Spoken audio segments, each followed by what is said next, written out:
Praise the lord. దేవుని నామం పేరిట అందరికీ శుభములు మరియు వందనాలు. మనం ప్రతిరోజు ఒక 5 వచనాలు బైబిల్ నుండి ధ్యానిస్తూ ఉన్నాం కదా. ఈరోజు మత్తయి సువార్త 1వ అధ్యాయం నుండి 21 నుంచి 25 వచనాలు అనగా 5 వచనాలు ధ్యానిద్దాం రండి. తన ప్రజలను వారి పాపముల నుండి ఆయనే రక్షించును గనుక ఆయనకు యేసు అను శబ్దమునకు రక్షకుడని అర్థము అను పేరు పెట్టెదవనెను.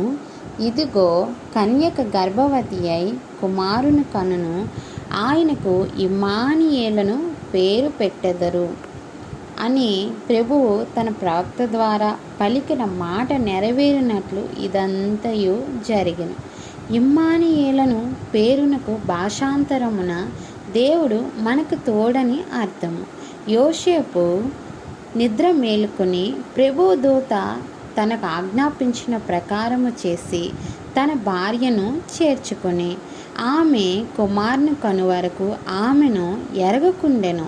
అతడు ఆ కుమారునికి యేసు అను పేరు పెట్టెను. ఆమేన్. ఈ వాక్యము 30, 60, 100 మనలో ఫలింపచేయునుగా కని యేసు నామం పేరిట ప్రార్థిస్తున్నాం తండ్రి. ఆమేన్. Praise the lord. ఇంకా 5 వచనాలు రేపు నేర్చుకుందాం. సబ్స్క్రైబ్ చేయండి, షేర్ చేయండి, లైక్ చేయండి.